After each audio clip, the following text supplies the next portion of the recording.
name and then spell it for the court reporter. My name is Anne Elizabeth Cunningham, ANNE ELIZABETH, Cunningham, CUNNINGHAM. Thank you. Ms. Cunningham, you're aware why we're here today, correct? Yes, ma'am. Okay. I don't want your address, but where do you live? I live in Naples, Florida, Okay. and New Jersey. Okay. So you spend some time in New Jersey during the year and some time in the state of Florida. That is correct. All right. And tell us, what did you do? Are you retired? Yes, I am. Okay. And what did you do for your career? I was a teacher, special education teacher. Okay. Do you know Donna Adelson? Yes, I do. And how long have you known Miss Adelson? Since 2009. Okay. And how is it that the two of you met? Excuse me? How did you meet? We met when my life partner and I drove to Florida and arrived on Christmas Eve, and the only place that was open was a Chinese restaurant, and he bit into a spare rib and cracked his tooth. Okay. So he actually went to high school with Harvey, and Okay. Harvey was a practicing dentist at the time. Okay. And what is his name? Ronald Gutterson. Okay. And so he cracked his tooth, and what happened? And he called a mutual friend from high school also and said, who do we know in South Florida who can help me? And our friend mentioned Harvey's name, and we called him, and he came in the next day to treat Ronnie. Okay. And when you said they went to high school together, that wasn't in Florida, right? No, it was in Manhattan, New York. Okay. All right. Very good. So he was able to take care of Ronald? Yes, he made a special trip. It was Christmas Day to come in and care for him. Okay. And then how did that lead to you meeting Mrs. Adelson? When Ron returned, he said that he had re-met a former high school classmate of his, and that he was a very lovely man, and that he thought it would be very nice if maybe we had dinner together with his wife. And did you do that? We did. Okay. And from there, did you develop a strong friendship? We did. We all got along very well and developed a friendship. Okay. And when you spent your time in Florida, was that Naples at that point? No, it was in Southeast Florida, Okay. Aventura. All right. And was that closer to where the Adelsons were living at that time? Yes, it was. Okay. So did you spend quite a bit of time together? We did. Okay. Socializing? We did. Did you travel together at all? Quite often. Okay. So you had a lot of contact over the years. Very much so. Okay. Did you have the opportunity to speak to her on the telephone when you were away in New Jersey? Absolutely. Okay. Would you say you had regular contact throughout? Regular contact. Okay. I'm going to tell you, this nice young lady over here, she's typing every word that we're saying. And I have a bad habit of talking over people, and she will shoot me if I do that. So I'm going to And I try. have a bad habit of speaking quickly. So you and I are going to need to make sure we wait until the other person finishes before we start to speak. Okay.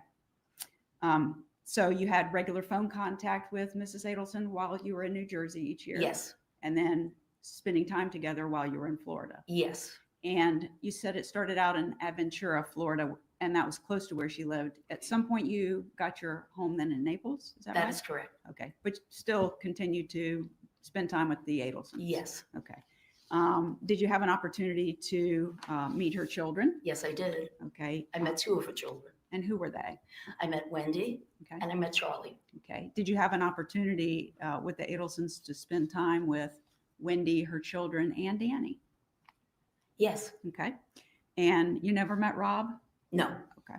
All right. How would you best describe Donna Adelson and what you've come to know of her over these many years? Sustained. May we approach? You may. Thank you.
objection is overruled on 404 grounds as to the relevance. Let's move to that, Ms. Fulford. Thank you, Judge.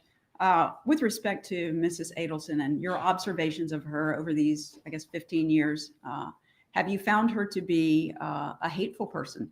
Never, Is she aggressive towards others? never, Have you ever heard her threaten anyone? never, Have you ever seen her harm anyone? never, Have you ever heard her threaten to have somebody harmed? no, Did she ever make statements to you? Well, let me ask you this first. You were friends with her, obviously, when Wendy was going through her divorce. yes, During that time period, through the divorce and up to the time that Danny Markell was killed, you're aware that he was murdered. yes, I am. Okay. At any time during that period, did she ever say she wanted to have Danny Markell killed? Never, Ever say she wanted him to be harmed? never. She got upset, correct? Yes. Okay. And how is it that she displayed her anger over that situation? She would be frustrated, and then she would calm down, and she told me that she, Sustained. Okay, you can't say what she said. yes, ma'am, Okay. But during that time period, did she ever do anything other than vent to you about it? never, Did she ever claim she was going to do anything about it? Never. Okay. Would you say that she is supportive of her children? very, Okay. And she's Jewish. Are you as well? yes, I am. Okay. Did you find her parenting consistent with the traditions of raising Jewish children? Yes,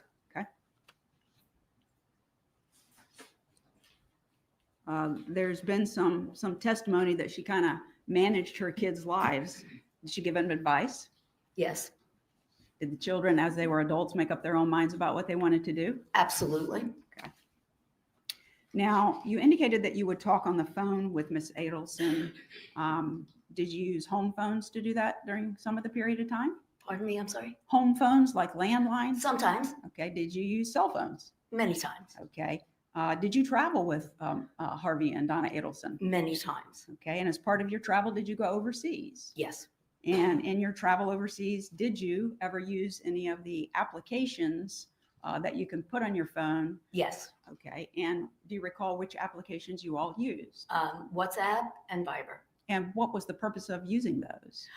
because you didn't get charged, for, and also to keep in communication. If we were on a cruise or on a land trip, where are you? Where are you? When are we meeting? Because they were free. Okay. It was easy. So while you were overseas, instead of having to pay increased rates on your cellular plan from the United States, you could use this app for free. Yes. Okay. Did you use those apps with Mrs. Adelson to hide any information from law enforcement, like encrypted, so that they wouldn't know what was going on? No, I want to talk to you, I'll lead you forward to the date that Danny Markell was murdered. That was July the 18th of 2014. Do you recall speaking to Mrs. Adelson on that date? yes, I do. Okay. And can you explain to us how you were contacted and the nature of the conversation? I was called, and Donna was quite hysterical. Okay. And she said to me, Danny's been shot. Sustained. Goes Do to- not speak to what anyone said out of court, ma'am. Your Honor, Please continue. may It we is approach, strict. please? Please approach.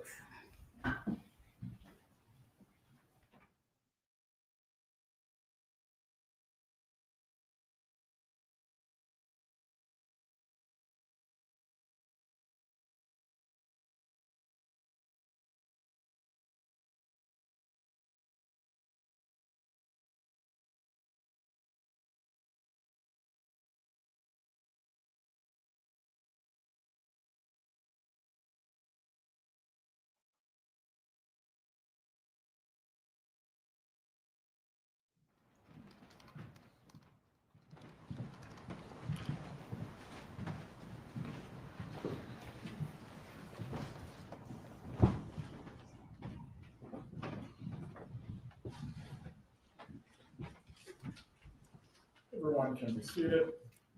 The objection is sustained. You may continue with your examination of this witness as to any other matters. Thank you. Mrs. Cunningham, we were talking about the fact that you were speaking to Mrs. Adelson after the verdict came out about her son being convicted, correct? Yes, Was she upset about that? yes, Was she crying?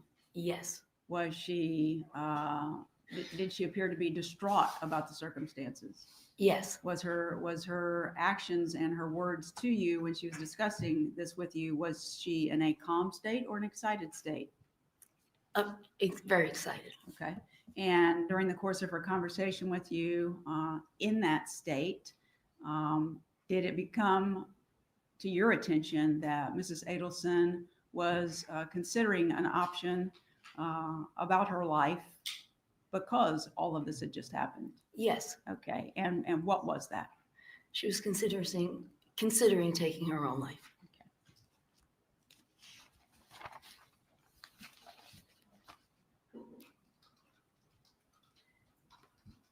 And if you know, and if you don't, just say you don't, but if you know from those same conversations with her in that state of mind that she had, did she ever discuss with you a potential plan to just get away to clear her head? Yes, Okay.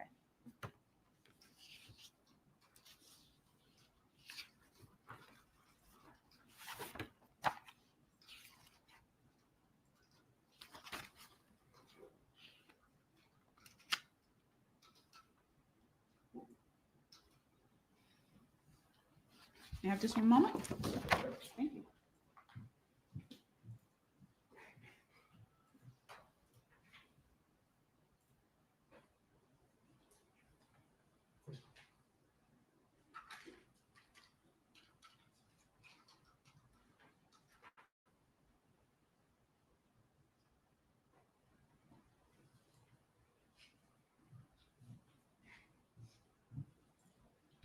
One last subject I wanted to ask you about. As a Jewish mother and grandmother, are the traditions of bar mitzvahs and bat mitzvahs, are those important to you all? very important. Okay, based on your relationship with Mrs. Adelson, was the bar mitzvah that was upcoming for her younger grandson from Mr. Markel, was that something that she was participating in? Yes, Was she excited about attending? very. I don't have anything further. Cross-examination.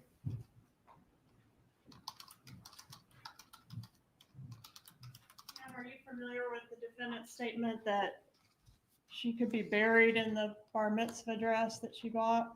No, I'm not. I guess if she was going to be buried in that dress, she probably wasn't, at least at the time she made that statement, going to be making it to the bar mitzvah. Would you agree?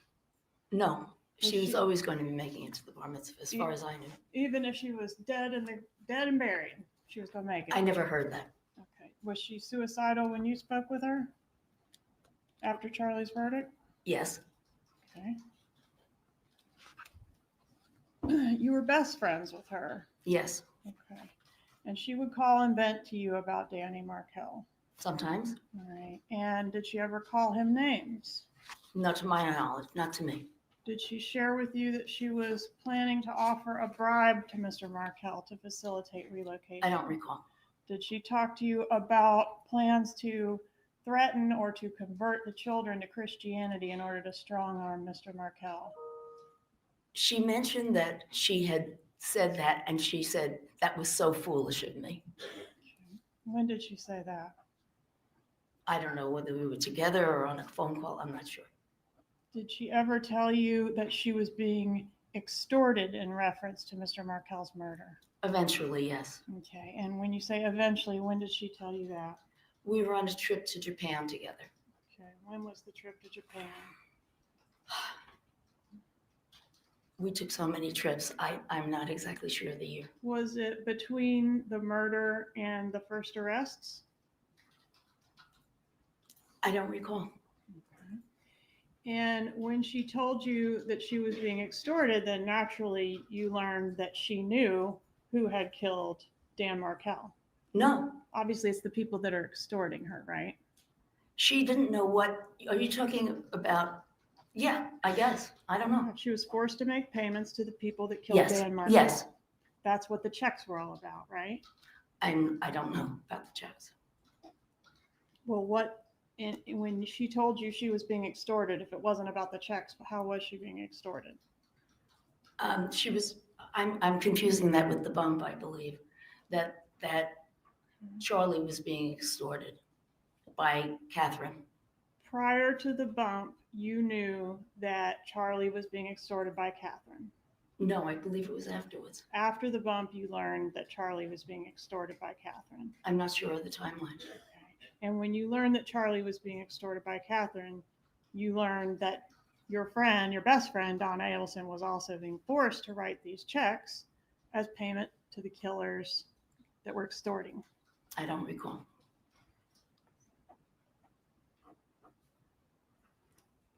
And when the phone call was made to you, you were saying, I guess it was the night of the verdict, you got the phone call and she was very upset and suicidal and so forth. What was your phone number at that time?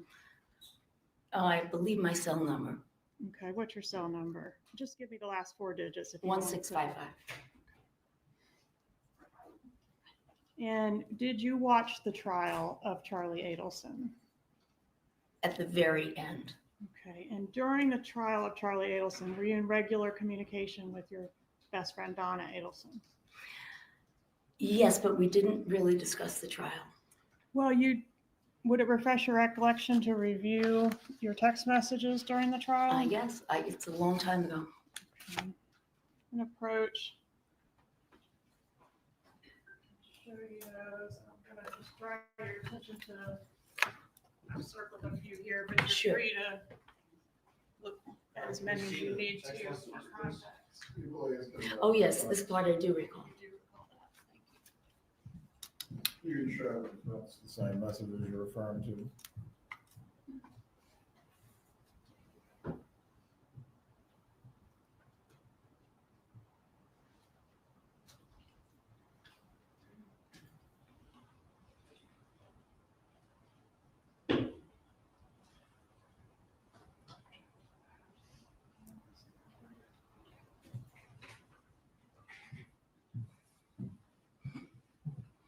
So you did keep some tabs on your friend during the trial of her son? Yes.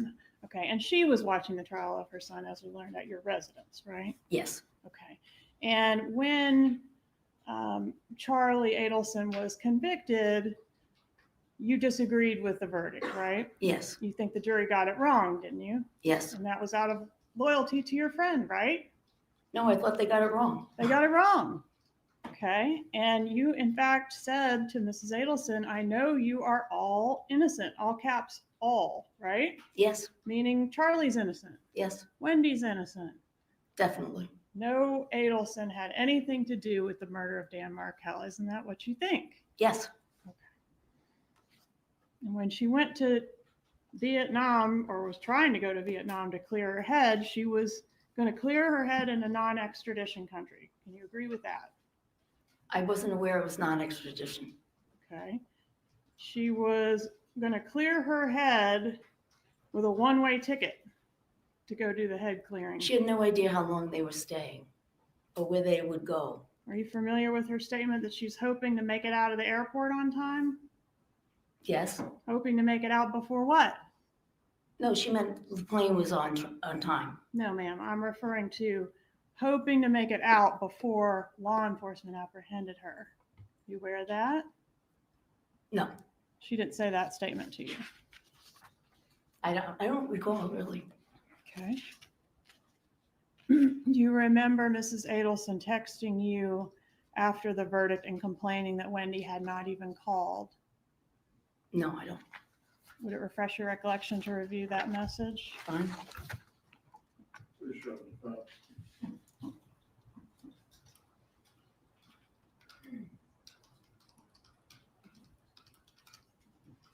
That's the bottom message on this page I'm handing you. Which one? Bottom one. Yes. Does that refresh your memory? I remember her describing Harvey being on the floor and crying like a baby. Harvey's on the floor crying like a baby, and Wendy hasn't even called, right? Isn't If that she what wrote it that. says? If she wrote that, didn't you just see where she wrote that? I did. She wrote that. And you offered to come and be with her during that difficult time, didn't you? I believe we did.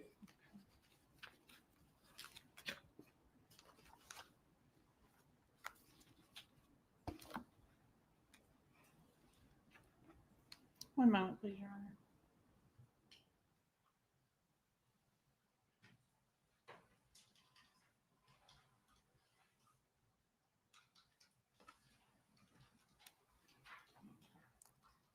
What type of work does your husband do, or did he do before My he late husband? retired? My I'm late sorry, I thought you had, is it, maybe it's not your husband, partner? partner, Is that Mr. Gutterson? yes. What type of work does he do, or what's his background? He owned a computer consulting business. Does he also do anything with real estate? He did it with his ex-wife. They flipped apartments a lot. They moved a lot, Okay.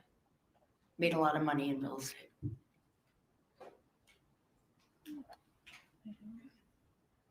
No further questions. Redirect examination.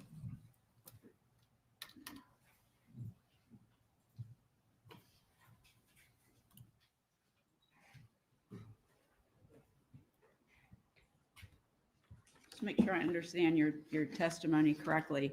Donna didn't tell you at the time she was writing checks that she was writing checks, correct? No. And when you spoke about extortion, you were talking about Charlie being extorted. Yes, Donna, did she ever say she was actually being extorted or No. how? Okay. No. Okay. Now you were asked questions by the state, which implied that Ms. Adelson was going to a non-extradition country. She wasn't returning, right? that's what I was told. Just now while you were Yes, testifying. yes. You didn't hear that before. No, Did Donna ever tell you she wasn't coming back? never, In fact, she told you she was coming back, didn't she? definitely. And she was coming back without a doubt to go to what? Lincoln's bar mitzvah. I don't have anything further. You may step down. Will this witness be recalled by the defense or the state potentially in rebuttal?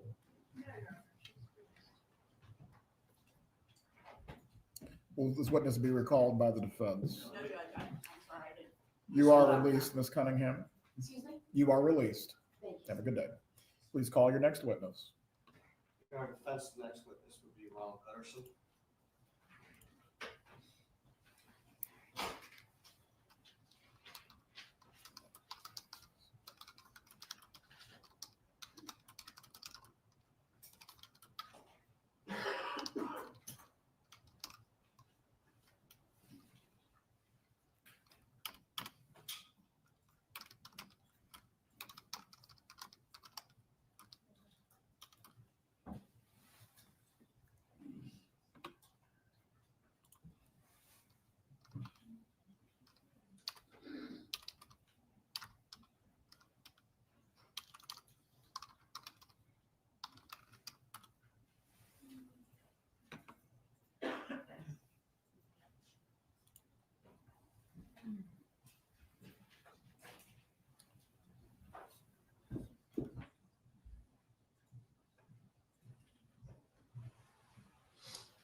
Mr. Gutterson, please raise your right hand to be sworn. Do you swear or affirm the testimony you will offer will be the truth? I do. You may take your seat. Please speak loudly and clearly so the jurors can hear you. Good morning, sir. Can you please introduce yourself to the jury and spell your last name for the court reporter? My name is Ron Gutterson, Gutterson. And how do you know my client, Donna Adelson? I know her through her husband, Harvey Adelson, whom I went to high school with. High school where? New York City, And where was that? Stuyvesant High School. Okay. Did you keep in touch with him over the years? Initially, I would see Harvey yes. Initially, yes. At some point, did you grow apart? You lived in Au contraire. After graduation, I saw Harvey next 25 years later at our high school reunion. And then we had one every 5 years thereafter, which I saw him. And then in, around 2008 or 9, something like that, I was in Florida for Christmas, and this is funny. I was in Florida for Christmas. We get to Florida, Miami, Christmas Eve. Everything is closed. We're hungry. What do you eat? Chinese food. So we order Chinese food. I bite into the spare rib. I crack my front tooth. I call a friend of mine who's a dentist in New York who also went to high school with us.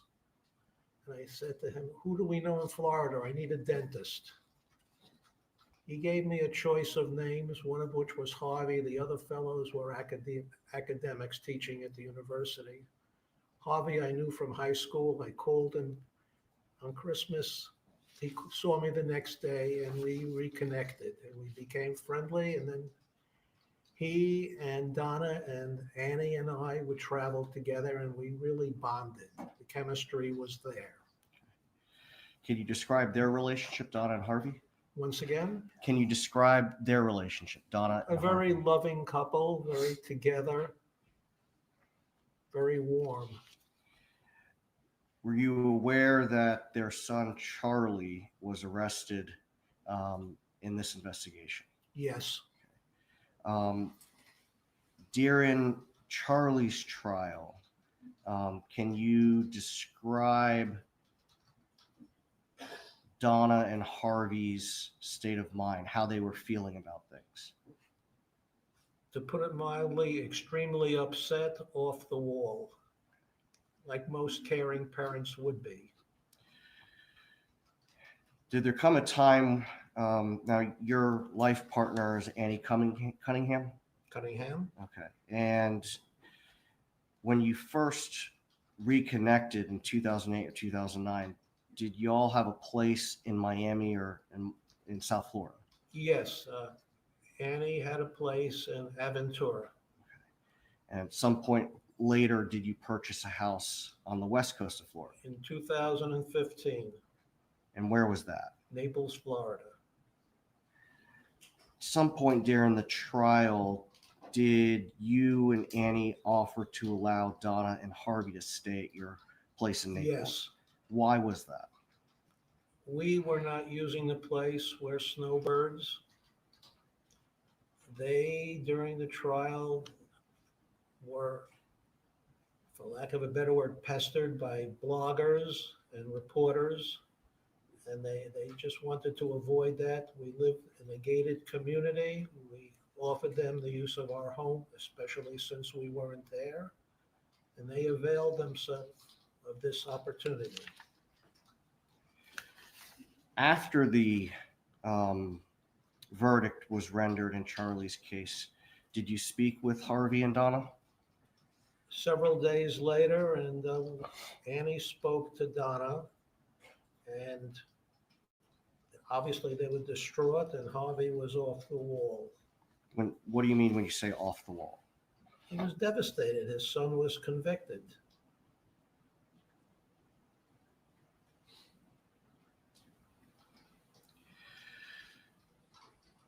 Now, I want to back up a little bit. Can you tell us a little bit about your background and education? I have an undergraduate degree in economics. I have a master's and MBA in finance. I have several credits towards my doctorate in economics. Any prior military experience? I was in the Army Reserve Military Intelligence Division. And when was that?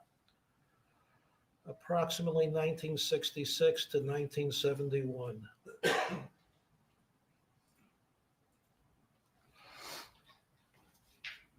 After the conviction, did you become aware that Harvey and Donna were trying to travel to clear their heads? Yes.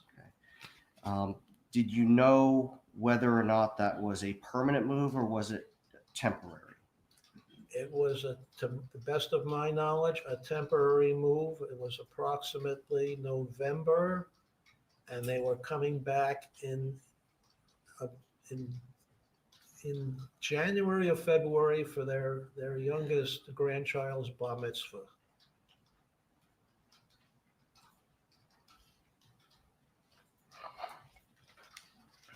So although they were traveling, they made it clear that they'd be back for the bar mitzvah. Yes, Donna had told Annie that she purchased a dress. Can't say what somebody else said. Just you Yes, were I was aware they were going to return. under any set of circumstances would they not have returned? I don't know. Under normal circumstances, they would move heaven and earth to be there for that traditional occasion. Just a moment, Your Honor.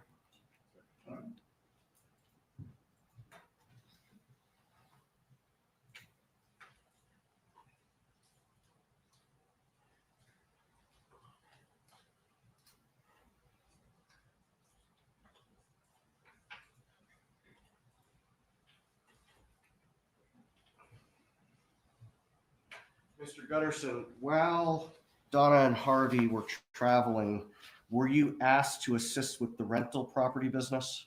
Yes, In what way? the handyman, Jared, was given my phone number. I was given his phone number. And I was asked to do Harvey a favor that if Jared had any problems like purchasing a new air conditioner, a new refrigerator, he would call me for my approval. And then, but it was clear to you, clear to Jared that this was a temporary arrangement while Harvey and Donna were traveling. Until he returned during his absence. Just one more moment, Your Honor.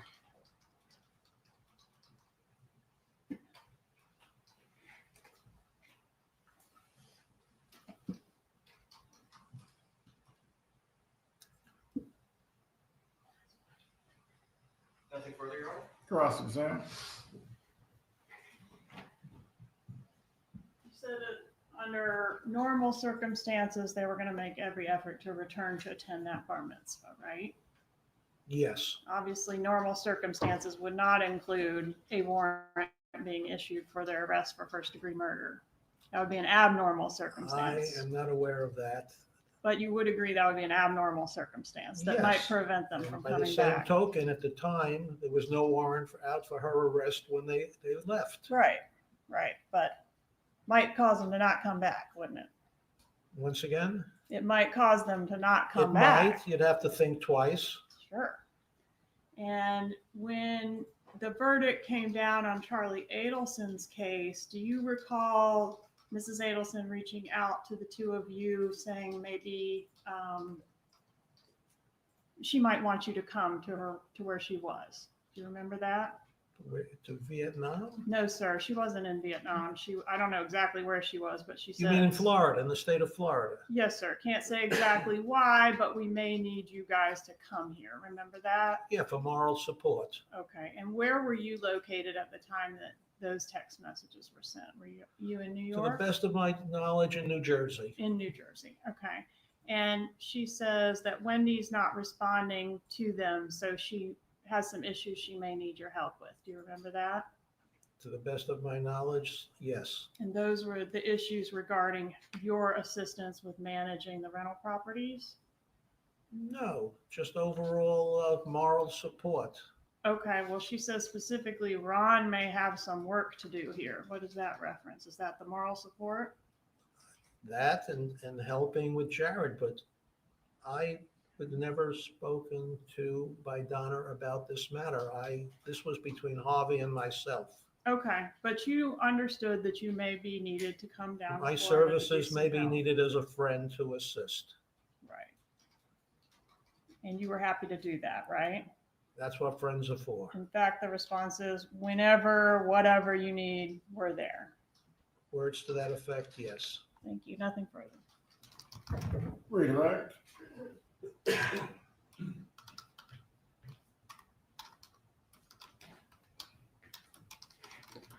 No question, Your Honor. Is Mr. Gutterson released from the trial? Yes, Your Honor. Is the state planning to recall him for any purpose?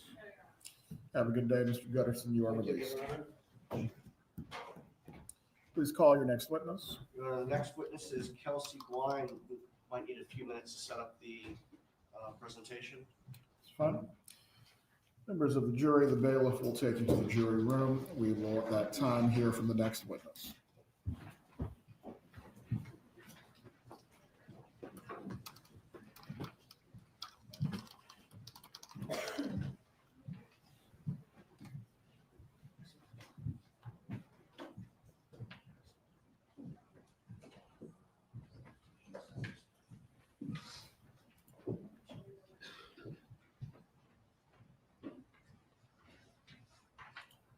Everyone can be seated. Please bring in the witness so they can get their computer or other matters set up.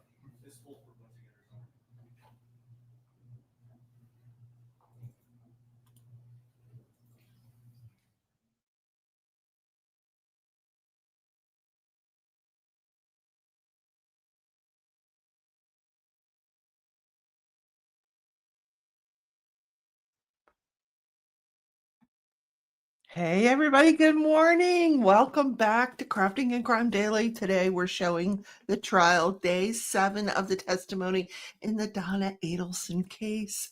Yes, and I was a few minutes late, so I did try to go back and capture the beginning of what you missed. My bracelet just fell off. my expensive Temu bracelet. Anyway, so we had a female friend of Donna Adelson and a male friend of Harvey Adelson, who basically just, they're great people. They're wonderful Jewish parents. And God, she would never have not returned for Lincoln.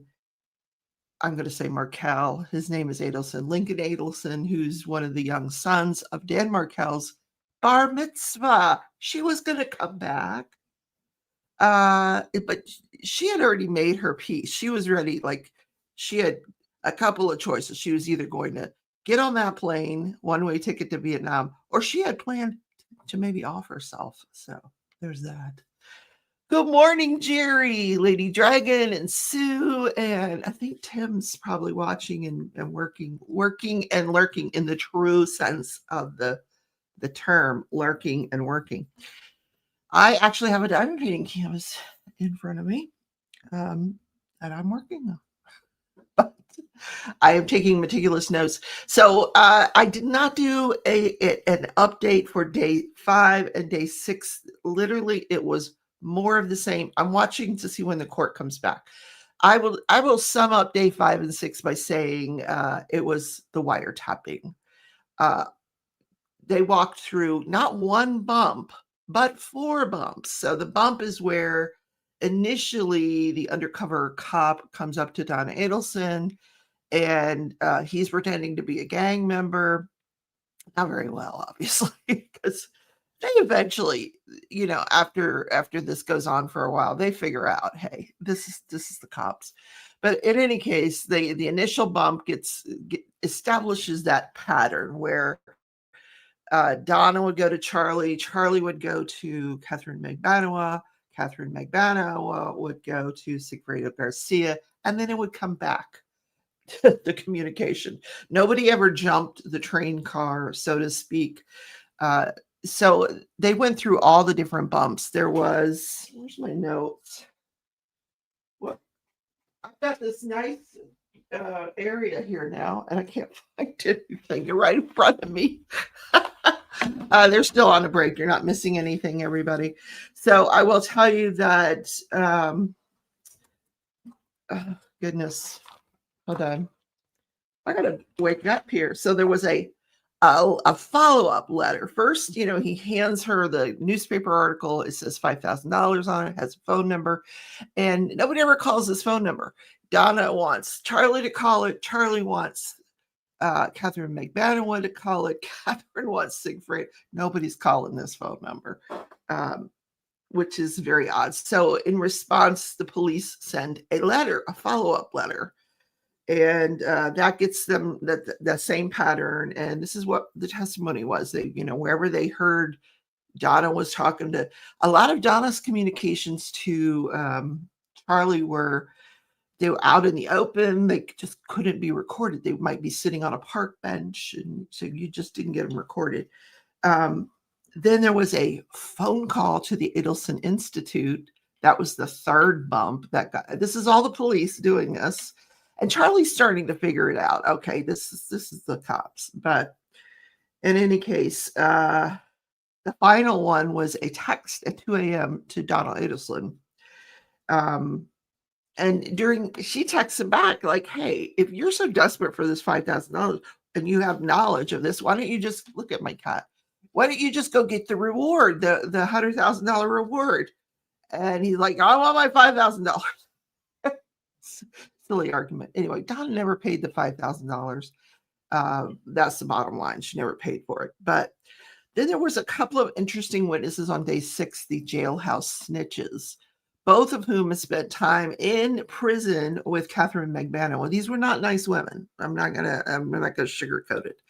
And they were looking for a deal. They hadn't been offered a deal yet, but they were in hopes that they would be offered some sort of deal. That's why they were giving this testimony. Both of them aligned with how they were approached by Donna to come into court and say that Catherine McBannon had said something different about who was responsible, something along the lines of extorting Charlie, because that was Charlie's defense, that he was extorted.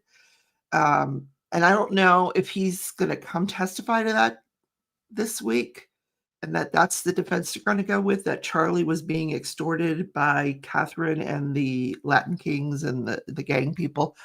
I don't know. It remains to be seen, or are they just going to maintain the theory that she's just a dear, sweet grandma, Jewish grandma that loved her family too much, so to speak. In any case, so day 5 and 6. So after the 2 jailhouse snitches who declined to go through with, she offered one woman like free dental care, a trailer, some land, and then the other woman, I forget what she offered the other woman. Hey, free dental care for that's worth a lot of money. A lot of veneers. That's worth a lot of money.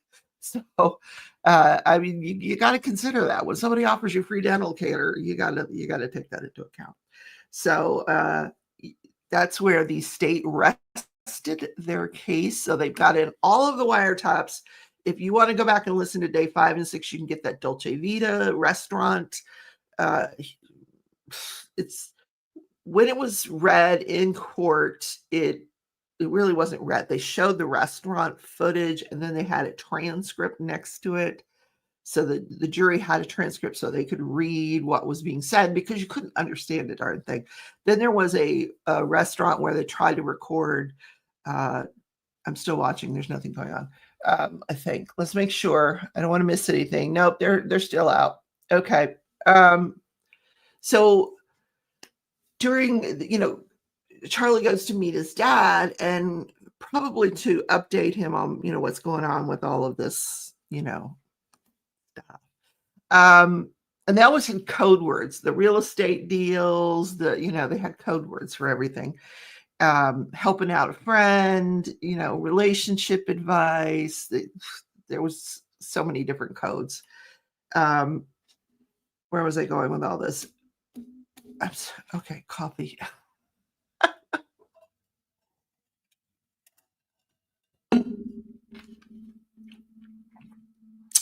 So, what do I believe at this point? I believe that, I was talking about the father and the son's conversation. They go to this restaurant, and the undercover cop walks in, and he has this man purse, this big man purse. He proceeds to sit down near Charlie and his dad. So Charlie figures out pretty quickly, hey, this is the cops. They're recording us. So nothing was said during this video. No harm to anybody during this video. But anyways, day 5 and 6, this is what they're doing. They're walking through all of those wiretaps, phone calls.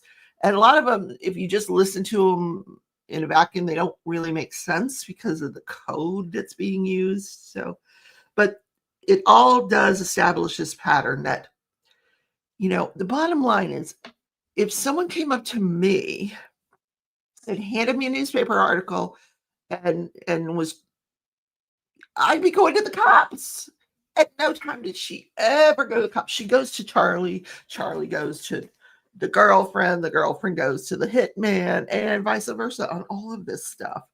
And at no time does she's like, Charlie, for Christ's sakes, let's just go to the police. No, that never happens. So that makes me think there's some credibility to her being involved in this murder. Wendy as well. I don't know if we're going to get to Wendy though. We'll see.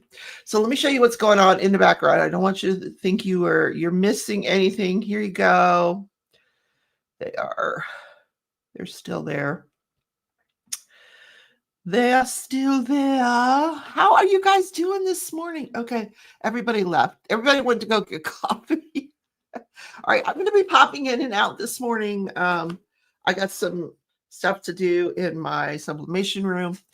Gotta get that up and running, you guys. I really do. So if you have a question, leave it in chat. I'll pop in and out of here, answer your questions if I can, and have a wonderful day. Hopefully we'll get to see some good testimony. I don't think we're going to see Donna on the stand today.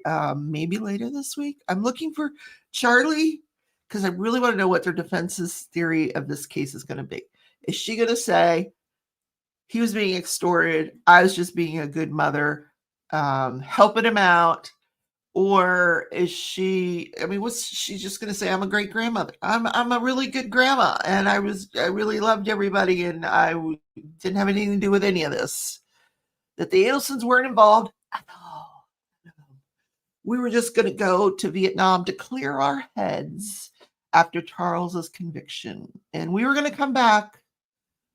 Then why didn't you make a return ticket? Why didn't you buy a return ticket if you were coming back for the bar mitzvah in a few months? I can see if you're going to spend 6-8 months a year in Vietnam and you don't really know when you're coming back. But if you know you're coming back for Lincoln's bar mitzvah, buy it, make it a 2-way ticket. Why are you spending all this money on a 1-way ticket if you plan on coming back in another month or two? That makes no, well, it would have been, I think that was in November when she got arrested. I want to say November, so December, January, February. Yeah, it was going to be a couple of months before the bar mitzvah, but she was coming back. Oh, yeah, because she's a good Jewish grandma. All right, so hearing no questions, I will turn it back to the feed. They've got 14 jurors, 12 regular jurors, 2 alternates. Forgive the lighting today. I don't even have the lights on in here. I don't know if you guys, have you seen my little, I have a new vase. Wait a minute. Hold on. Let me get the finger stick out. Yes, I have a new vase that is made of diamonds. How cool is that? Anyway. All right. So they are back. I will see you guys later.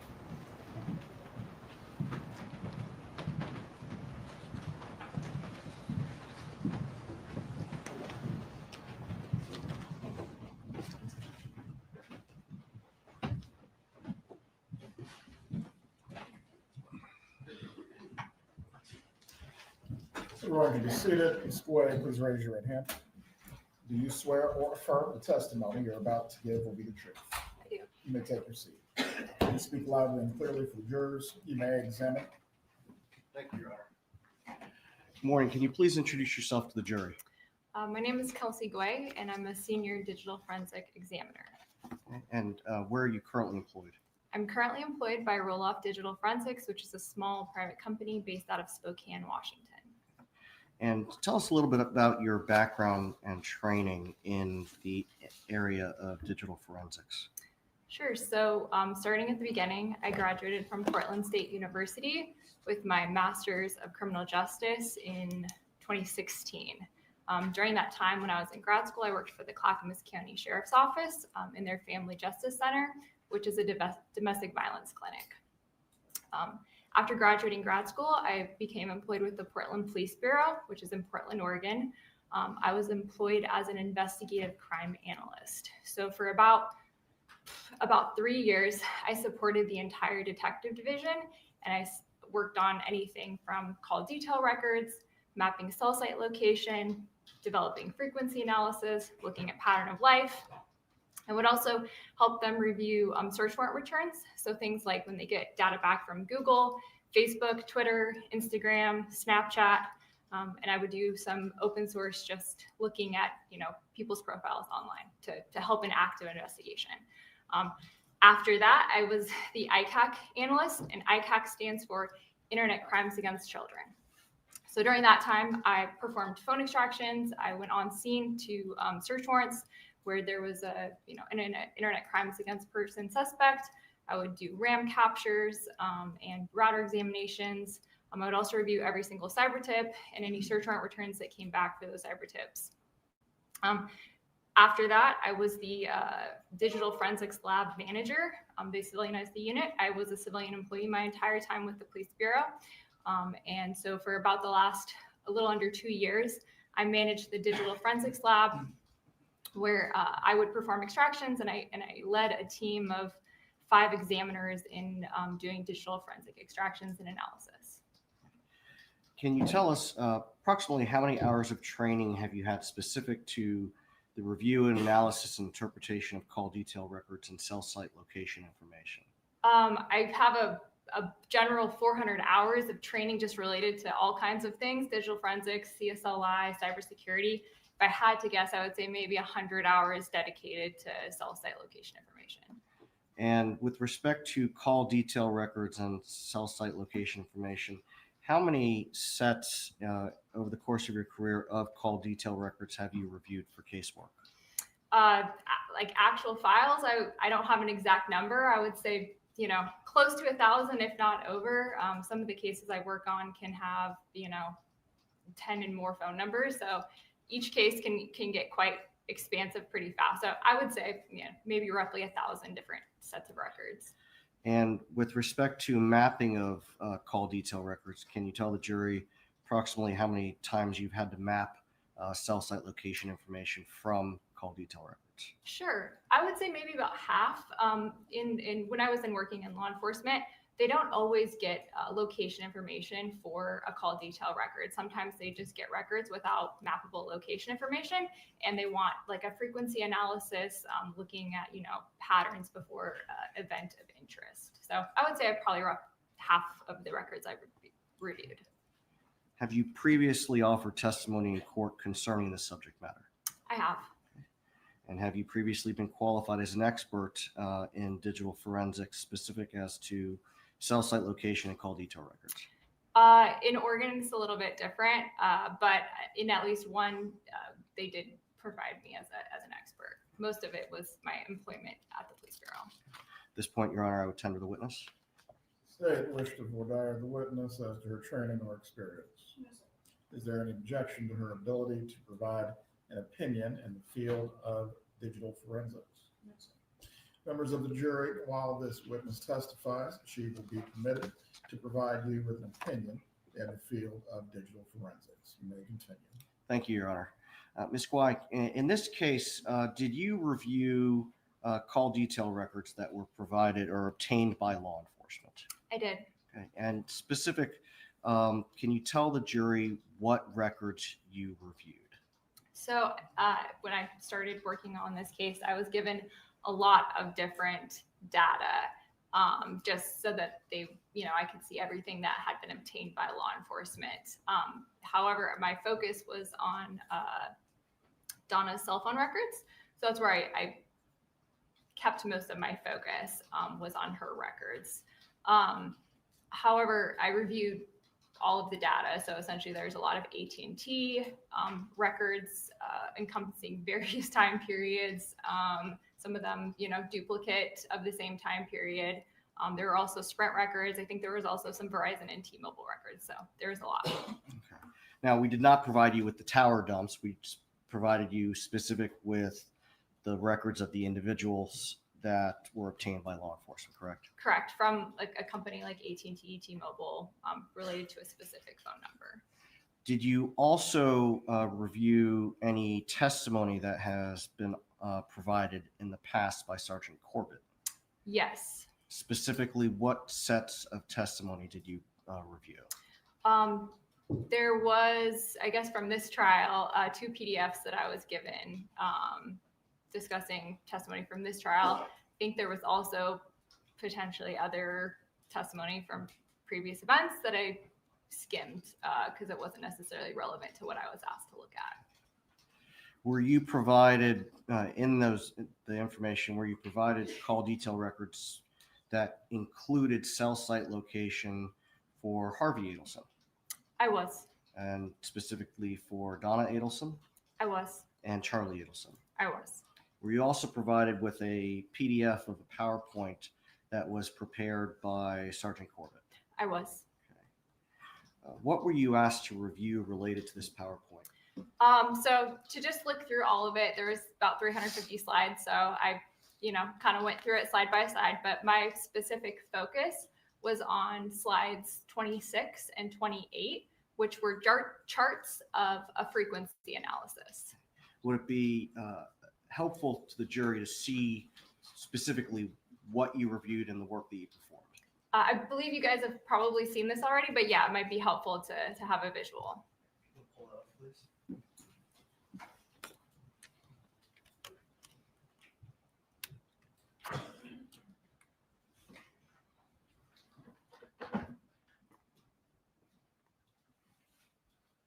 Do you want me to do the present? Yes, please.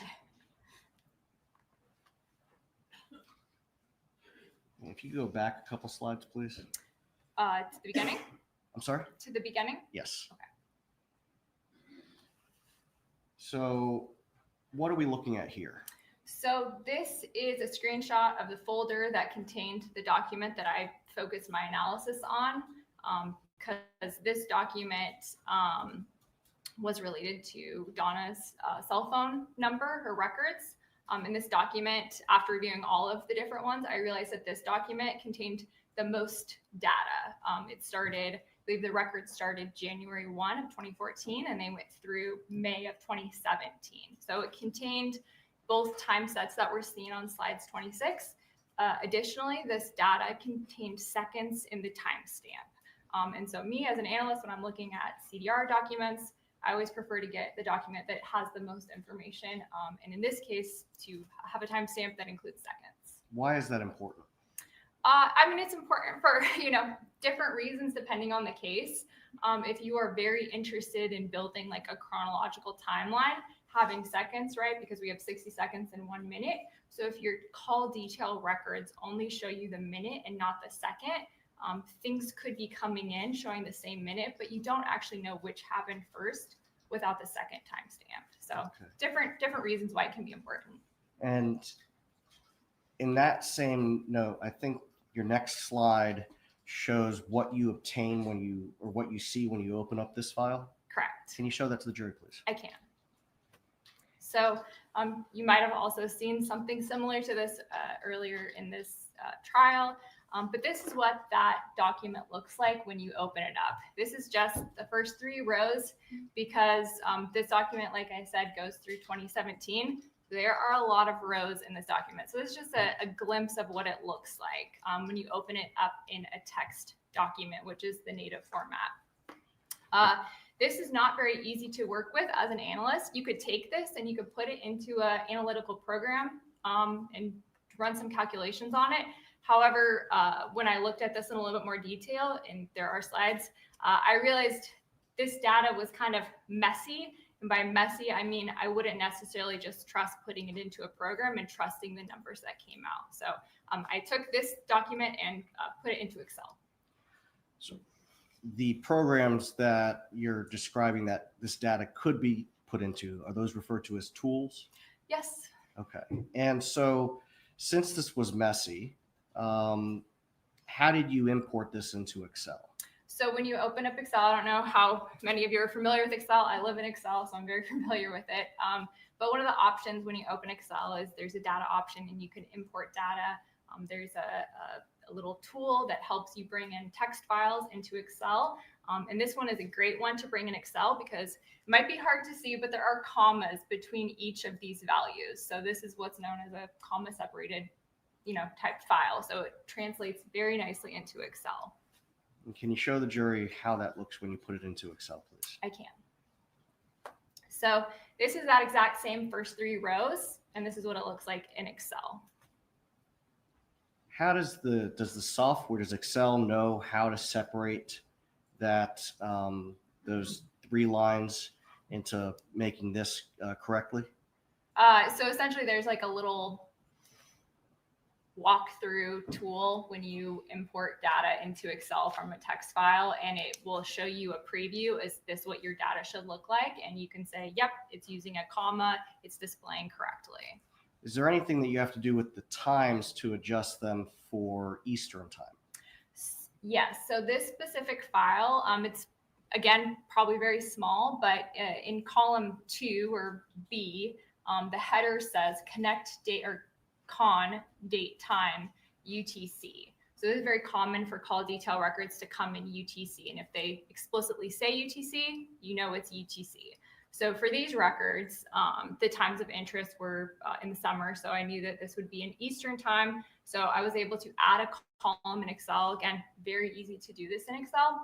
Add a column, write a quick formula, do that time conversion so that I could make sure that, because if you have a call that's in UTC, it might be showing on a different day, but if it kind of happens within that, plus or minus 4 window of when days change, I wanted to make sure I was looking at the right dates for Eastern time. Okay. And then and you did this for what data? I did this for Donna's records, the file that we had identified on that very first slide. Okay. And then did you also do a similar analysis for Charlie's call records? I looked at his phone records. I did not go quite in depth as what I did with Donna's, but I did look at his in Excel as well.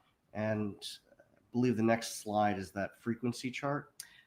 No, the next slide is essentially an example of kind of the messiness that I was referring to earlier. You could show the jury that, please. Yes, of course. Would you like me to explain? Yes, please. What are we looking at now? Okay. So this is that exact same document. Now, instead of just looking at the first 3 rows, we're looking at rows 1 through 9. And this is at the very top of the document. So as I open up any kind of call detail records, I want to get an idea of what the data contains. So in this example, that red box is just showing 3 unique rows of data. But when I look at these 3 unique rows, I see a couple things that indicate to me that these 3 unique rows might all be referring to the same one call event. And by call event, I mean like an incoming or outgoing call. So if a program takes this, it might see this as potentially 3 different call events. Whereas me as a human, I can realize, oh, there's indicators that tell me that this is one call event. Is there any way you can zoom in on that a little bit? Not in the presentation mode. Okay, if you could back out of the presentation mode and zoom in so that the jury can see what you're talking about, please. I will do my best. I don't know if this is getting any better or worse.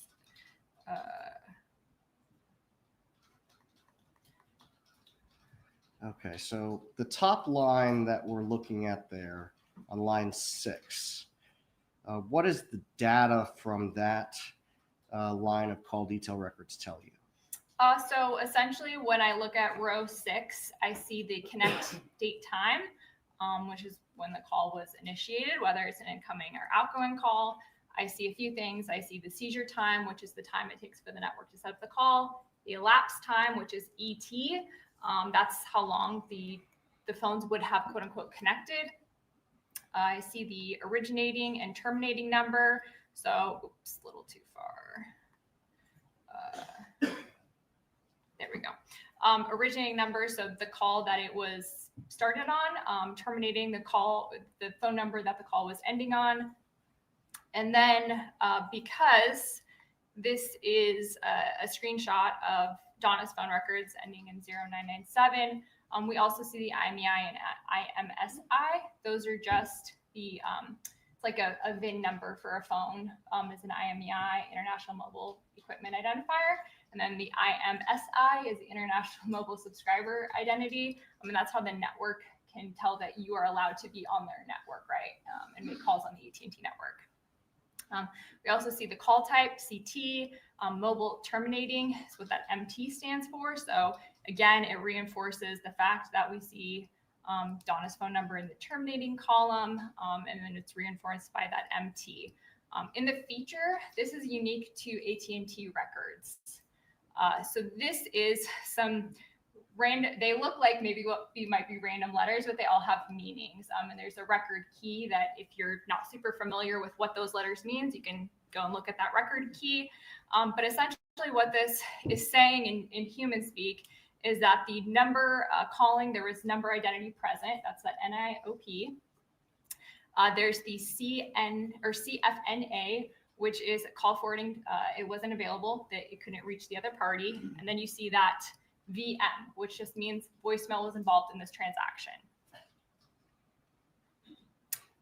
So the next line, so the features, what does that tell us about this call? It tells me that there was an incoming call to Donna's phone and it was sent to voicemail. Okay. What does the subsequent two lines indicate? So the next two lines are related to this initial call event. So I can see that this next one has voicemail. I also can see that this is the forwarding number, which is to forward it to the voicemail box. And then if I go all the way back, the SO and the ST are service originating and service terminating. So these are not human generated, these are network generated logs. So that's what the SO and ST stand for. And then if I go back and I look at the times, the thing I notice is that for those following two service calls, the timestamps are the same. And all of this, so while the connection time is that what would be 2:52 p.m., that's when the call would have, come into her phone and gone to voicemail. And those second two with the identical timestamps are essentially just multiple legs of that activity. So as a human, I can see that these three lines are all related to one event, an incoming call that was routed to voicemail. Okay, if you can go back to the presentation mode, please. Of course. And then let's look at the next slide.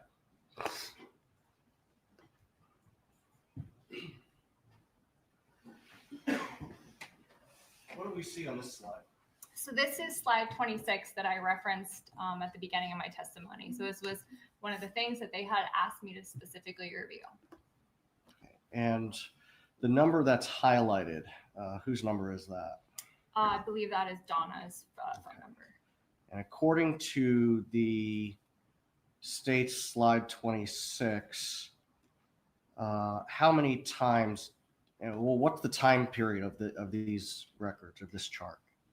So each phone number has a slightly different time period, but for this particular phone number, the date range was May 2nd, 2014 through July 20th, 2014.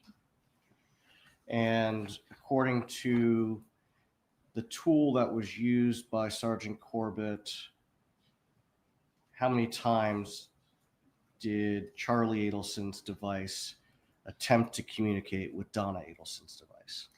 So it's my understanding that this would contain both directions. Charie calling Donna, Donna calling Charie, and both connected and attempted, right? So if it's a voicemail or if it actually, like, there was an elapsed time of, let's just say a minute, right? So this would theoretically contain all of that activity. So based on this chart, it appears that this tool said that there were 417 unique communication events. Did you take any steps to verify the accuracy of this number?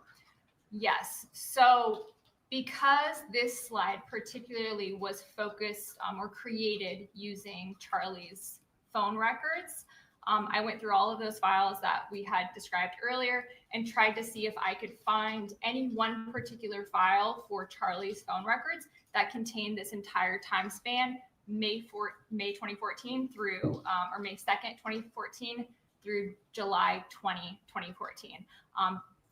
Again, going back, there were a lot of different records for this case. I couldn't find one specific file that encompassed this entire time frame. I did find 3 different files for his cell phone number. So essentially, I had to take 3 different files to try to recreate this. And when I was doing that, I noticed that at least between 2 of the files, there were a few dates that overlapped, right? So when law enforcement gets a call detail record return, they'll ask for specific dates.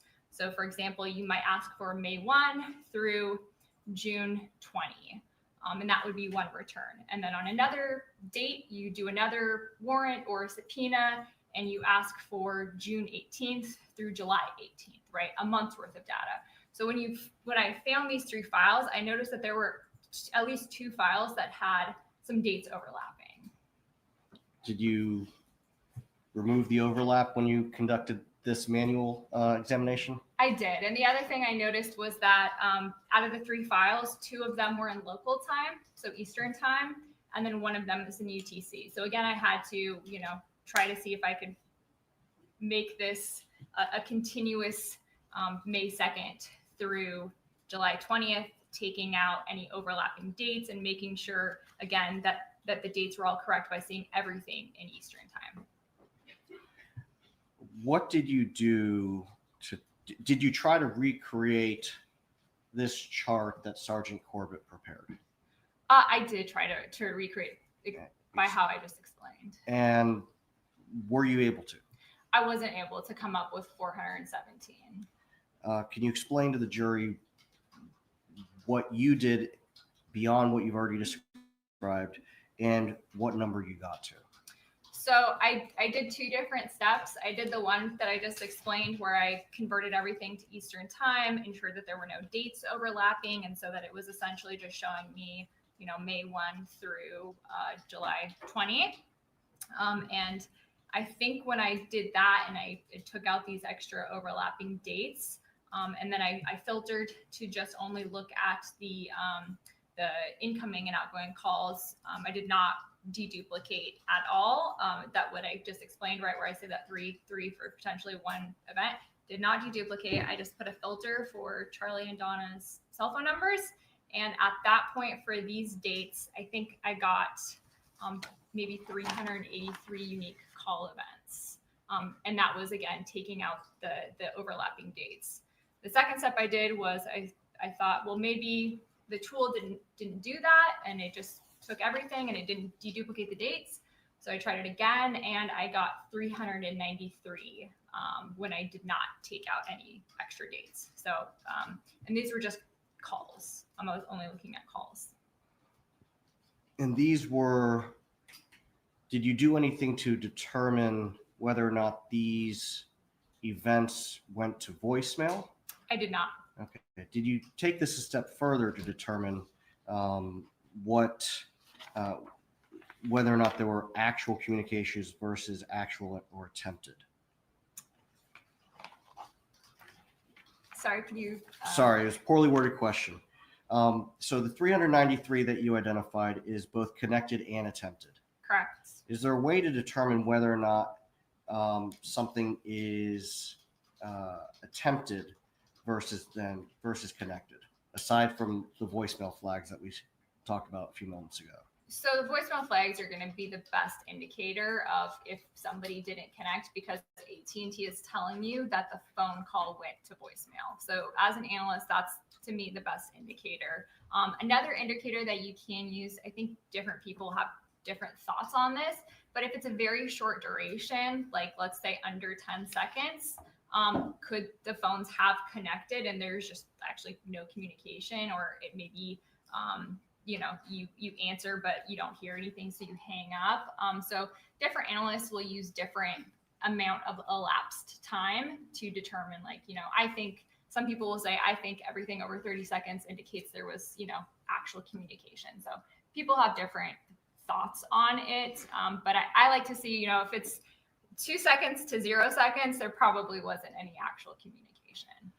Now, when reviewing specific to this, to Charlie's records, did you then go back and dedupe everything to determine the actual and attempted calls? I did not for Charlie's records.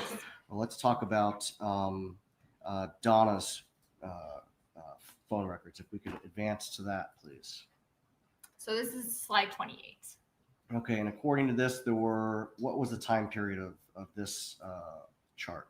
So this chart is focused on, would have been created using Donna's call detail records, and the contact at the top that's highlighted is Charlie's cell phone number, and the date range that was used to generate these records was June 23rd, 2014 through July 22nd, 2014.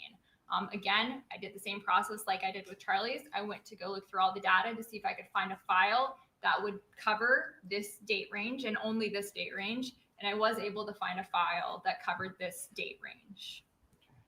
And when you went through the process that you've already explained, manually going through the records, were you able to determine how many unique call events took place during this time between Donna and Charlie?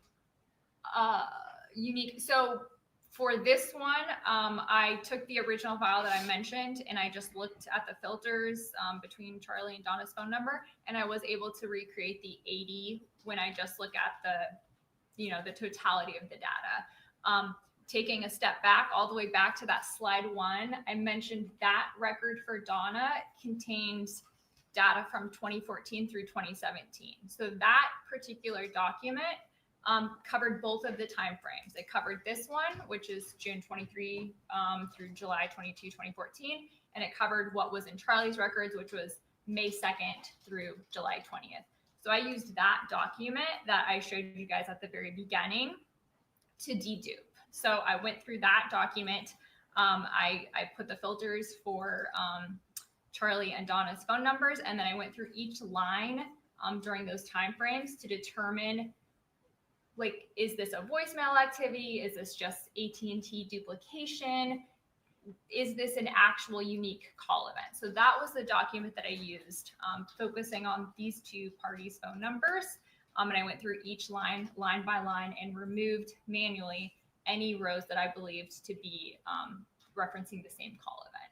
So when I did that, I got, for this time frame, deduplicated, and this would be attempted and connected, right? So it's including the voicemail. It's just noting that there's only one line for that voicemail, not potentially 3.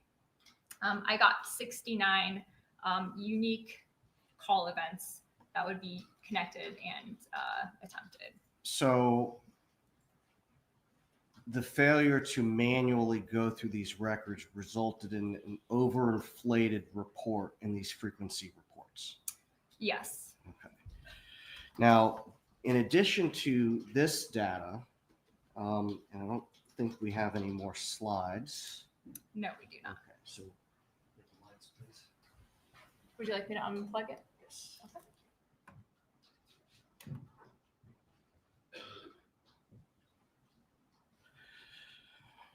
In addition to this part of the data, did you also review cell site location information for Donna Adelson's phone, specifically on July 18th of 2014? I did.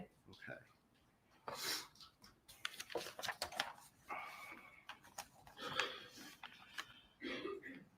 And did you identify the cell phone towers that likely provided coverage to Charlie Adelson's home on July 18th of 2014?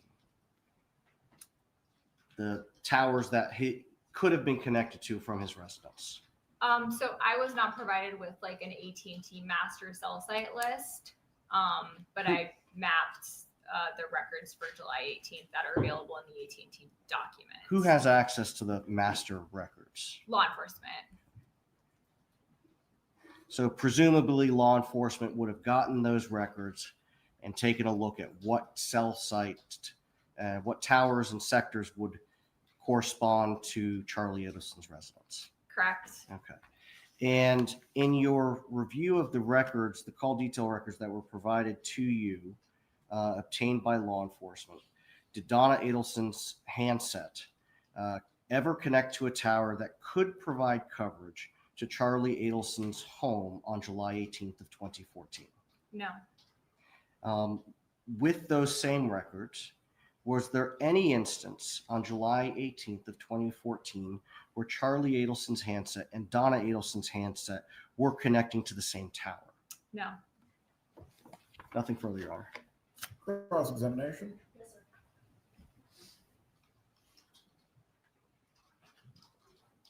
Do you disagree with any of the mapping of the cell site locations from Sergeant Corbett's presentation? No. No. We saw on the section of his report where it shows a travel analysis of Donna Adelson the night of Dan Markel's murder. Do you remember that? The ones where there's like projected travel paths. Correct. I do remember that. Okay.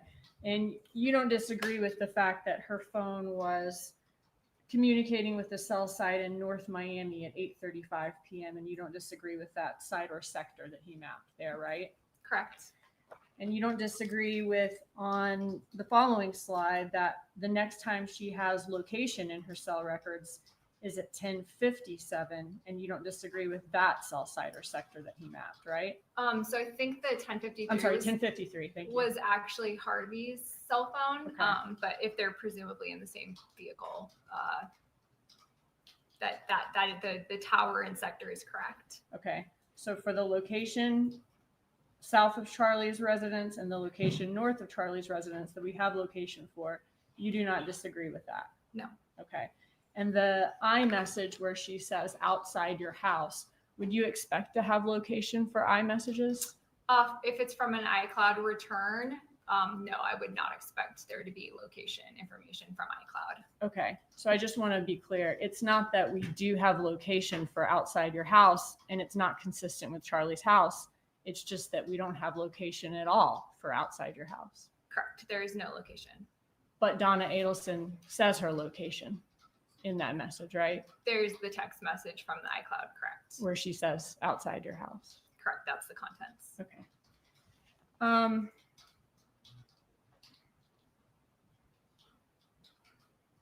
When you looked at Donna Adelson's records, was there a phone call between Donna Adelson and Annie Cunningham on the evening or night of July 18th, 2014? I'm not familiar with that name. You're not familiar with the name Annie Cunningham? No. Okay.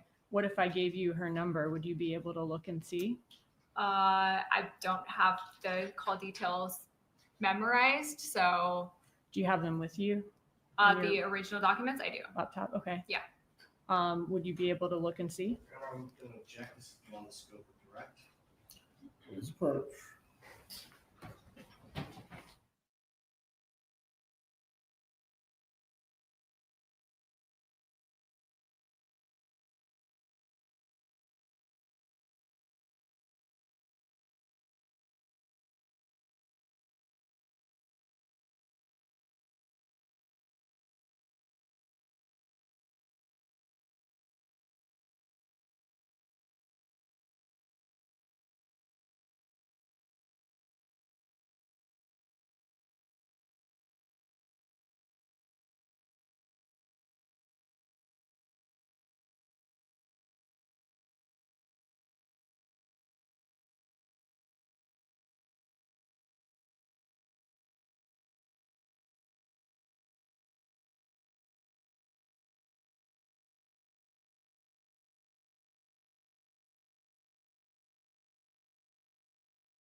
Objection is overruled. This way, if you need the question repeated for you, Ms. Dugan will do so.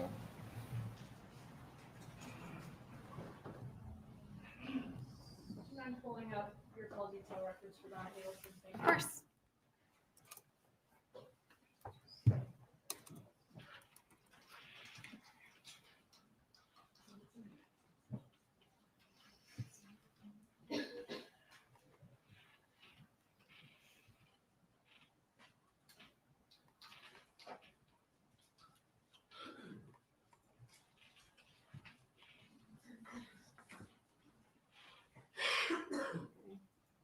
Let me know when you're ready and I'll give you the number.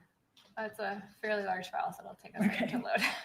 If it needs time to load, I can ask some other questions and come back to this if you. Your Honor, I would just ask that if we're going to provide the phone number, that we not do it so that it can be published to the media.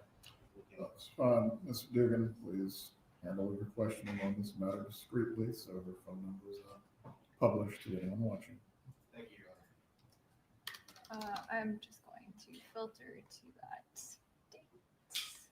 You can approach the witness to show her anything that she may need to read concerning this matter. Yes, sir.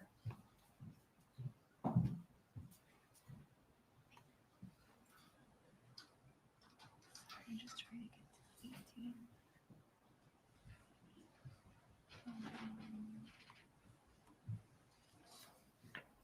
So am I showing you a contact with Annie Cunningham? Correct. Okay, and you don't need to say the number out loud, but is there a number next to it that begins with 845? Correct. Okay, 845 being the area code?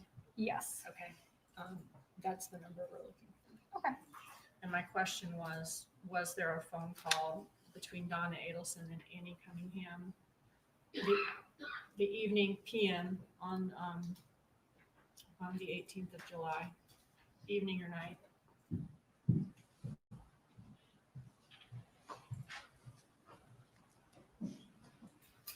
And to reiterate, it started with 845, correct? Show you. Please show it to her again. Okay, yeah.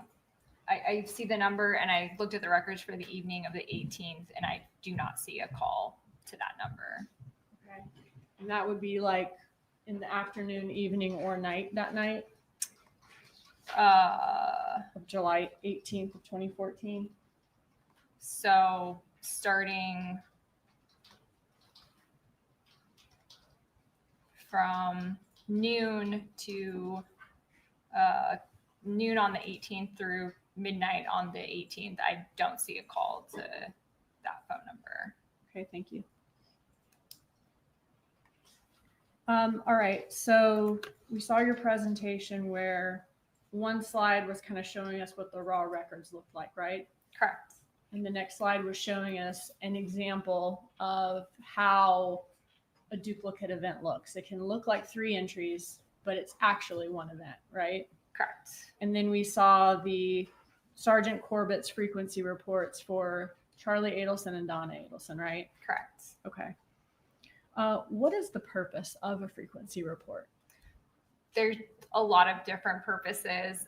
So when I worked in law enforcement, I would do them for lots of different things. One of the things that you can do is just see who's the number one caller for a particular person. Sometimes that's a significant other or family member. So that's one reason you can do a frequency analysis. Another is just to do more of a pattern of life and look at activity over matter of days, months, years. Is another reason like to show a relationship between 2 parties, whether there is one at all, and if there is one, how often they talk Yeah, that's definitely a reason. in comparison to the other people they talk to? Correct. Do the frequency reports in Sergeant Corbett's presentation that we saw in your presentation, do those accurately reflect the call detail records? They represent the raw data accurately, correct? Right. They represent the raw data of the records accurately. Correct. And do they accurately reflect that Charlie Adelson is Donna Adelson's most frequent contact? For that particular time span of June 23 3 through July, I think it's 22. Yes, ma'am. Correct. Okay. It's just that in Corbett's frequency reports, those are the raw records without duplicates taken out, right? Correct. When you reviewed his, and well, let me show you this. I'm going to show you from 73A, slide 20.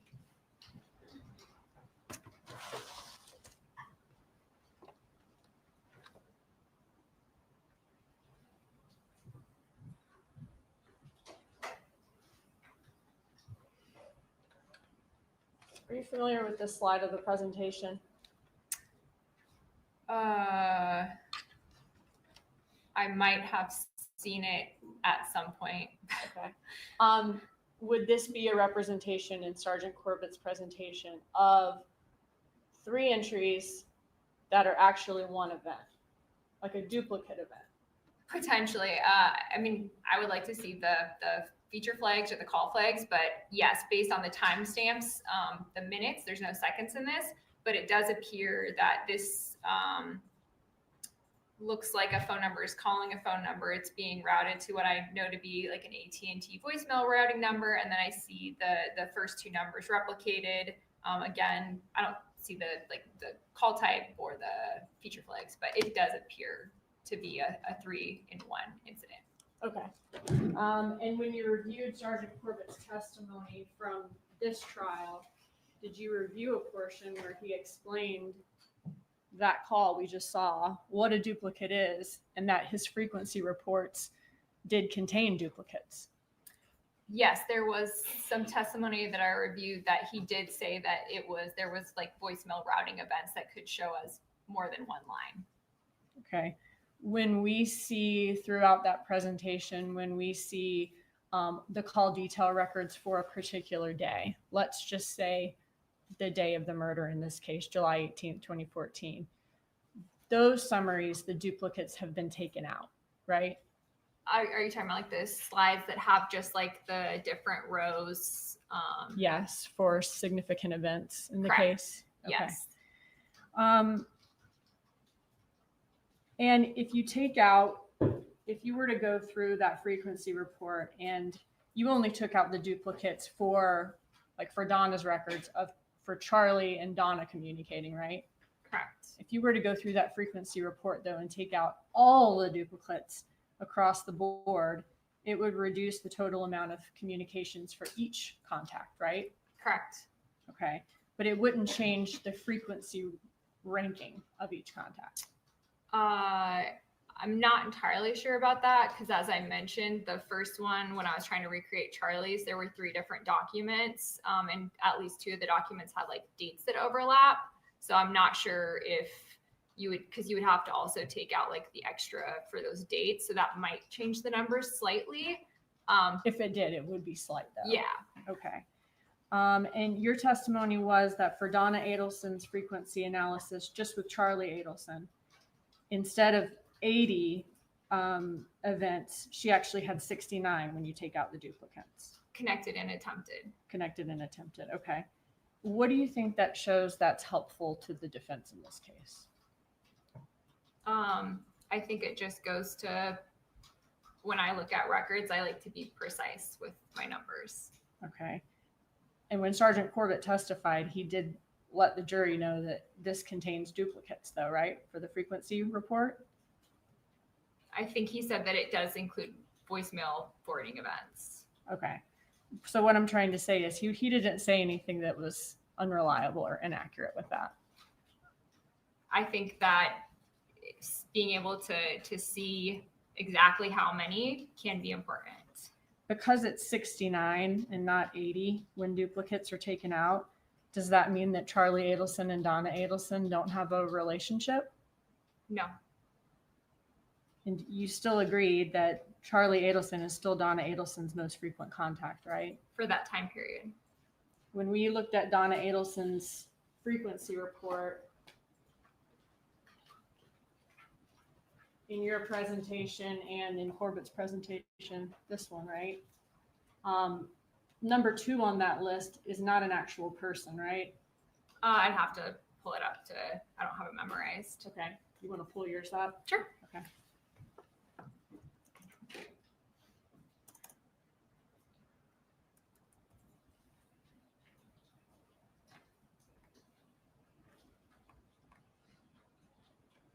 Is the second ranking on that list her voicemail, AT&T voicemail routing number? Correct. Okay. So, and then third place on that list of most frequent contacts is Harvey Adelson, her husband, with the 9032 number. Correct. Okay. So Charlie Adelson would still be first, followed by the number of calls routed to voicemail. Correct. Where did you fly her from? Portland, Oregon. Okay. And how long did that take? 6-ish hours. And was that paid for by you or paid for by the defense? Paid for by the defense. And how much are you charging for your work in this case? The roll-off charge is $300 an hour. And does that include the work that you did that we saw here in court prior to coming to court today? Correct. Okay. And does that include your travel? Correct. As far as $300 an hour during the time that you're spent traveling? Correct. It's the company's policy. Okay. And waiting to testify and testifying, is it that same amount? Correct. Do you know the total amount the defense has paid for your testimony here today? I don't. The company does, but Do you know about the amount of hours that you spent on this case, including travel? the amount of hours on the total case, no. On travel, they just do a flat rate of 10 hours if I work over 10 hours. So for yesterday, so the trip for the trial would have been about 30 hours, so about $10,000. Okay, thank you. Redirect examination. Yes, Your Honor, thank you.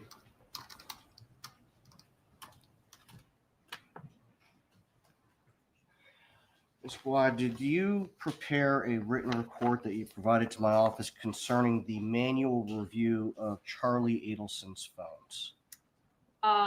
Or phone with the frequency analysis for his contact with Donna Adelson? Using Donna's records? Yes. Yes. Okay.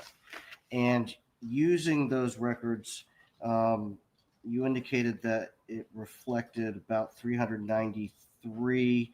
Would it be helpful to see your report for what your numbers were for unique call events from May 2nd to July 20th? For using Donna's records to deduplicate Yes. between that time period, I think it was 211 deduplicated. So 211 rather than 417? From the May 2nd through July 20th. Now, you indicated on cross that you did not locate a call between Annie Cunningham and Donna Adelson on July 18th of 2014, correct? I did not see one. Okay. Now, the records that are collected by Call Detour Records, those are for communication events that are through the carrier. Correct. And so any communication event that took place through a third-party app would not be collected there. Correct. So, for example, are you familiar with the apps WhatsApp and Viper? Yes. Okay. How did those show up on Call Detail Records? So any applications, anything third party, really even FaceTime audio or FaceTime video is technically not, through the AT&T network.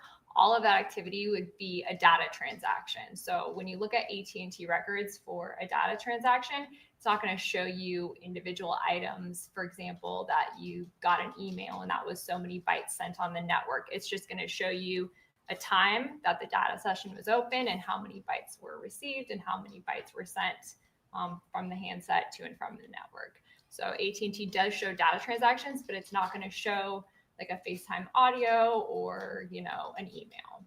So in other words, when you are using FaceTime audio or FaceTime or one of these apps, it's not going to, the number that you dial is not going to show up on the Call Detail Records. Correct. It's going to show up on the data session that AT&T records report. It would be lumped into the data session. You aren't going to see like what was being used for the data session. And these data sessions, do they typically have like a certain time period that they last? There, a lot of times on an AT&T record, you'll see a data session that can run up to about 60 minutes. You can have ones that run less than that, but AT&T data is kind of all over the board. Now, with these data sessions, the way that our phones work, if you have your phone constantly having alerts pushed or emails pushed to your phone, those are going to show up how? Again, if it's like, you know, let's say you have your email and you have it set to like give me a notification every time I get an email, that means that your phone has to be communicating with Google servers, Gmail servers, right? So that it knows when you get an email. So that's going to be lumped into these data sessions.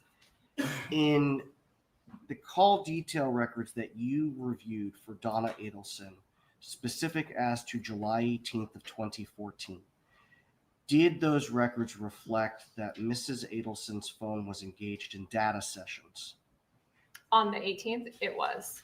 Was it consistent throughout the evening and night of July 18th, 2014, that Mrs. Adelson's device was engaged in data sessions? There were data sessions throughout the day, including the evening. So the entire time that she was driving with her husband on July 18th of 2014, her phone was connected to some tower engaged in a data session. So the records don't give you like minute by minute, second by second. So when I look at data transmissions, data records, I look at the time when that data transmission was initiated, because in order for a data transmission to be initiated, the phone would have to be on and connected to the network, right? Your phone, if it's, you know, in airplane mode or, you know, off, it's not going to be able to reach the network. So the time when that data begins, the phone would have had to be on. When I see these things like 60 minutes, do I know with 100% certainty based on these records that the phone was on for the entire 60 minutes? I can't say that, but I do know at least at the beginning that phone was on and connected to the network. And I did see data transmissions throughout the day and the evening where the connected time was, you know, kind of throughout the day. And so those data sessions, would those be consistent with Donna Adelson having a phone call with Annie Cunningham on either WhatsApp or Viper the night of July 18th of 2014? It could be. I can't say if it was or wasn't. Just a moment, Your Honor.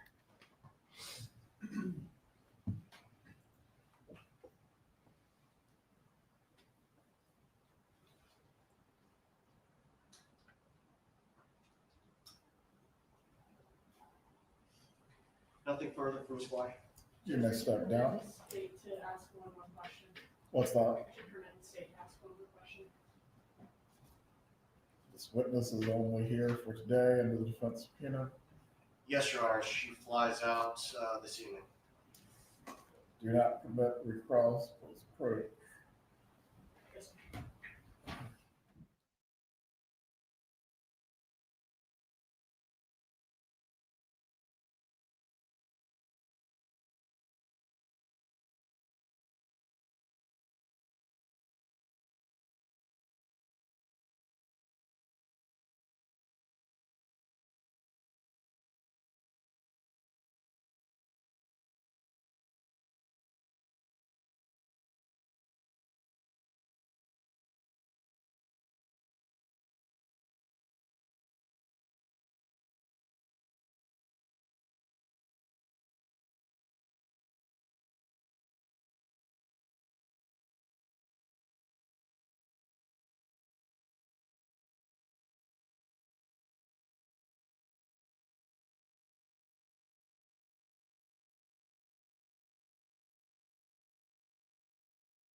Based on the witness's limited availability, I will permit the recross on the one question. Ms. Dugan, you may ask.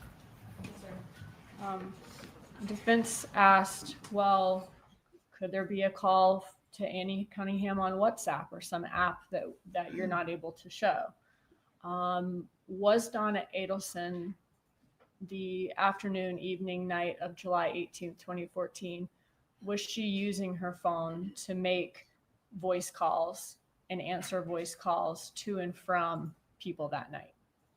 Like, and when I say voice call, I mean, like, if I picked up my phone and called your phone, an ordinary voice call, was she using her phone in that manner with other people that night? Yes. Okay, thank you. The defense need to redirect on that one point. One question, and I'll keep it at one. Ms. Bly, can you pull up the phone records for Ms. Adelson on the night of July 18th of 2014? Give me a second. That wasn't the wrong question, was it? No, that was preparatory. All right. Do you see, can you tell us how many calls from 8:30 p.m. until 1 a.m. you see in Mrs. Adelson's records? 3. Nothing further. That's why you may step down. Thank you. Is there a brief witness the defense can call before the lunch break? Just a moment, Your Honor. We'll see if Ms. Cunningham is back.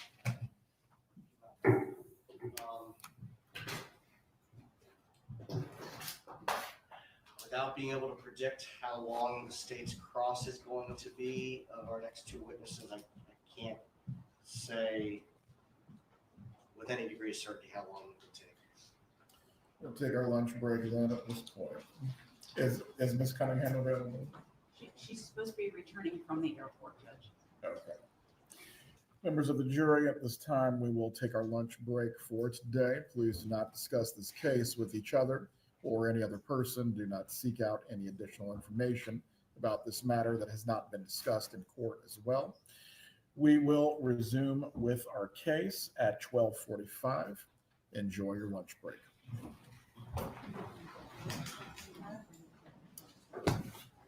Please report at 12:45.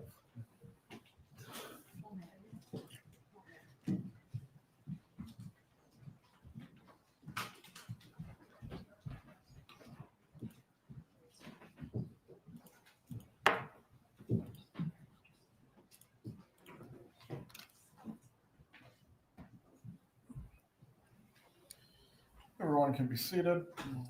Please report back by 12:40. We will await the jurors and we will resume with the testimony and the defense's case in chief. Thank you, Your Honor.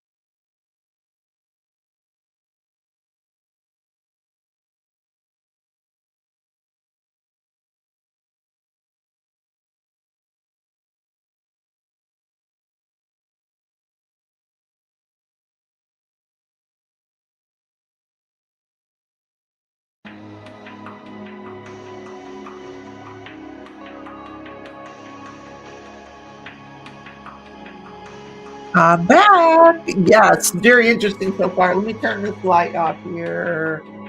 I'm going to mute that. They've got this weird music on for the lunch hour. Okay. Yeah, they just paid, the defense paid $10,000 plus.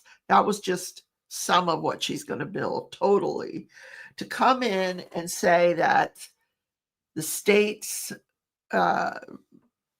person essentially that put together this huge digital timeline, didn't do a manual review of the data. And if they had, they would have taken out a bunch of duplicates. And instead of it being 417 entries, it's really 393 entries. And who cares? Like, and what she was talking about entries is anytime that Donna and Charlie spoke, whether it was Donna to Charlie or Charlie to Donna, text, phone call, smoke signal, whatever they had a record of. And then they used a term called dedupe. Now that's a new one for me. So instead of duplicating it, you're deduplicating it, which, okay. I never heard that word, but did the old lady lie on the stand? Yeah. Well, apparently she said she talked to Donna on the day. I don't think she lied on the stand because she also testified that they used Signal and WhatsApp. So those are two applications that if you use those, they cannot be detected. So it's although I don't talk to my close, like I don't get up in the morning and call Joanna on Signal or WhatsApp. That's very weird. Those are applications. I use WhatsApp when I want to communicate with someone in another country because it is easier for that person in the other country rather than paying for a phone call. You can use WhatsApp. But Signal is like the one a lot of the politicians use it. So do I think the woman lied? No, the old lady didn't lie. She was probably they had probably communicated on those applications, which this expert said it will show that there's data being used through the iCloud, and it'll give you a time, but it doesn't give you any information like, whether it's a voice call or, we don't know. They're bringing her back from the airport. We got another question. Hello. It's interesting. Yeah. But I'm going to bet that she's going to say she was using one of those, WhatsApp or Signal. Somebody's going to get a message to this woman. Say WhatsApp or Signal. They might not get to the airport before she takes off, I'd be like on that plane so fast. But it's a small airport. I don't think it's gotten any larger since I left Florida, but it's a small airport and the flights go out pretty frequently on business days. So, who knows? We'll see. It'll be interesting though.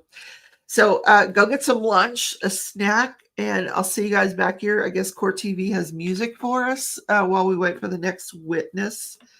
Yeah, I can't wait to see what they're going to ask this little old lady about this phone call.